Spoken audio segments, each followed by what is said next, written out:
tomorrow is important. It could be your appraisal, your interview, a client presentation, performance review, anything. And most important, a lot of people think that tomorrow is a very challenging morning. I mean, it isn't. Okay, the most dangerous window is actually tonight, right now. I'm assuming this is going to be a night time at 10:30 to 11 p.m. and you're about to sleep. But it's really like, you are in tension that, oh my god, now I'm in, deep like stress and all. And to calm it down, you will have fun. It's a high stakes event, of course. That is known as anticipatory stress. And you need big relief, so you will do that. And your brain is actually even asking that what will reduce this discomfort very quickly. Serious question. Yeah, so you're gonna do it. All right. And this is exactly why many people slip just before the main event, aka the night time. And it becomes a lot dangerous when there are three things combined with it, okay, which is uncertainty, fatigue, and private access to stimulation, aka having easily access to your phone plus X-hamster. Internet is free, of course. You are living somewhere where internet is cheap, so yeah, you're gonna do that. So you finish your work or your presentation, and now you close your laptop and you're like, now what should I do? What if I blank out? What if this doesn't go the way I want it to go? What if they ask something I cannot answer? There's this kind of tension, high stakes tension always coming up. So what will you do? Like a normal person, you pick up the phone for a few minutes. You will scroll Insta or TikTok or Shorts, whatever your thing is, to just distract yourself down, or have a smoke, whatever. But that usually turns into something else. All right, because again, phone is giving dopamine on demand. Everyone likes it, but then the anticipatory stress, as I told you, when it meets instant stimulation, self-control goes out of the window. Forget self-control. No one is going to be able to do that.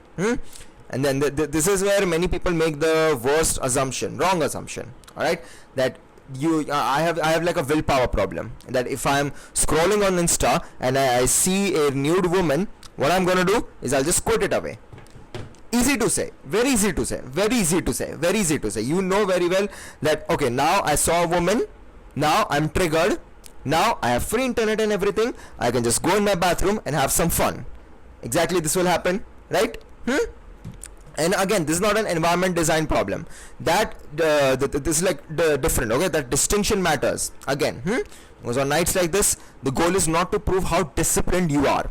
The goal is to make, bad decisions harder.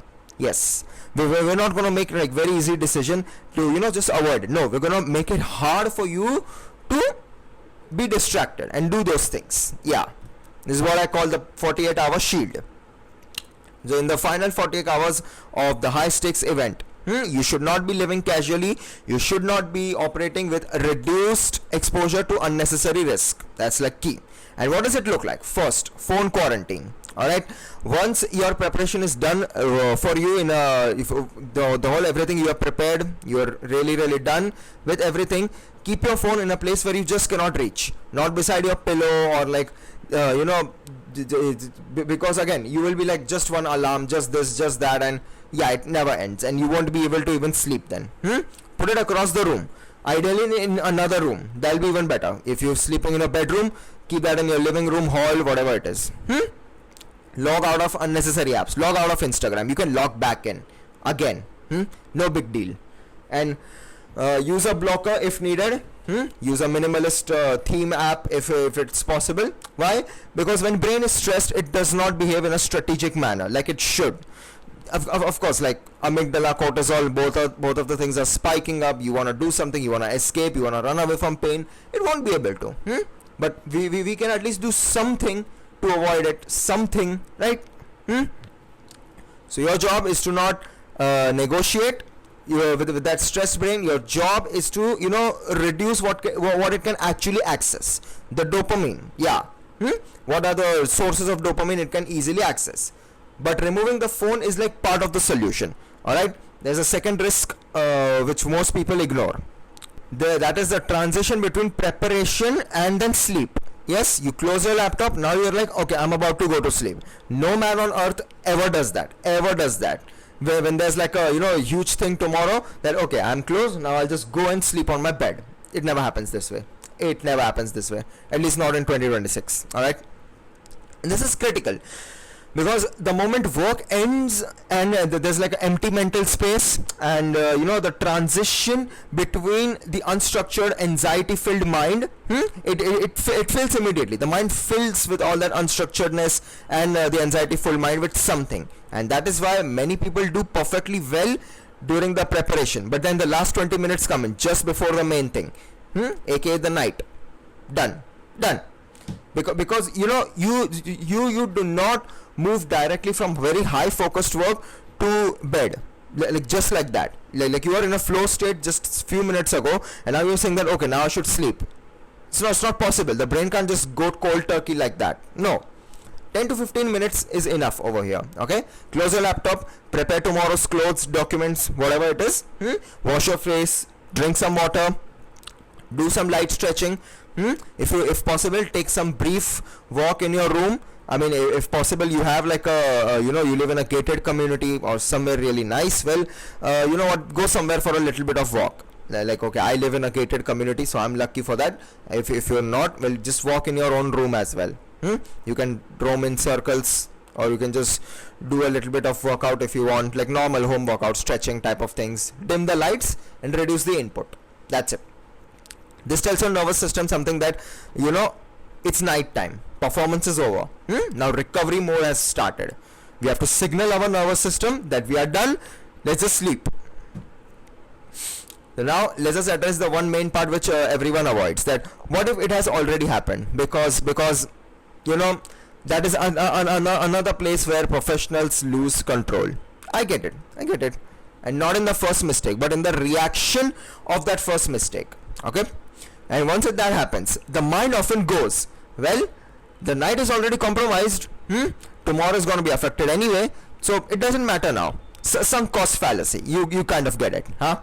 And then this is the exact moment where the damages multiply, because one slip, it does not just ruin one or two things, it collapses a lot of things. Yes, that one slip is nothing but like a in India we say chingari, yeah, like a little bit of spark that blows up everything. And if that blows up, tomorrow's presentation is ruined, tomorrow's main event is ruined, your life could go another way, when it should have gone some other way where you wanted it. So the stakes are high. Please pay attention to this one thing. And what usually creates a real next day cost is not the first disruption, it is the shame spiral after that. Notice that. More stimulation, more scrolling, less sleep, more self-criticism, and then the nervous system is activated on a different level.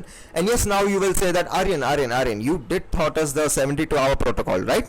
I attended the webinar, I did everything. Let me tell you again.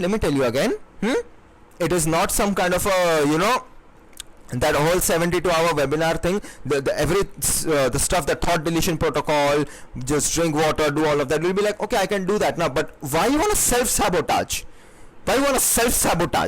Explain me that first. I do not understand this logic. A lot of people are now like that, Aryan, this thing you just thought now is really, really good. I literally masturbate like every 2 days now, because you just thought that 72-hour thing. I'm like, are you you purchased this whole course, dude, for me to teach you everything. That whole webinar was to attack the after effects that happen, and in the hope that you kind of try to control, you try to reduce that usage of porn from daily to like weekly, and then to every 10 days, and then to 15 days once, and then once a month. But you're doing it the opposite. You're not supposed to do it that way. No. It's not some kind of a steroid, that whole procedure. It's not like a steroid that you can just negate pain just like that. No, please don't treat it that way. Alright? It's like a bandage. It's not a full solution. It never was. God. So please do this instead. Put your phone away, wash up, drink water, and take slow breaths. Okay? Just dim the lights and reduce all the inputs to your, and say this out very clearly and critically. Okay, tonight was not ideal. tomorrow still exists, and tomorrow is a D-day for me. Yes, you have to say that to your mind in front of the mirror. Yeah, like I have a mirror, I say these things daily, so I'm good, at least, because that sentence matter. Okay, because if tomorrow matters, and it does, then understand this very clearly. The biggest threat is not the meeting, or not even the interview, or that appraisal presentation, whatever it is. The biggest threat is a very overstimulated brain looking for a fast relief, which is at the moment. Yeah, 11 p.m. Yeah, and if you manage that well, tomorrow will be a cakewalk for you. I know you have been doing this like 1,000 times till now, and you will do it. You will crack tomorrow's whatever it is. But just this little bit of slip up can make things very, very harder, and you don't want that really bad experience of delivering. So please. And by the way, this whole thing, whatever I just told, the PDF is in the link. The drive link is there just for you guys. Please just check it out. All the other stuff is also there.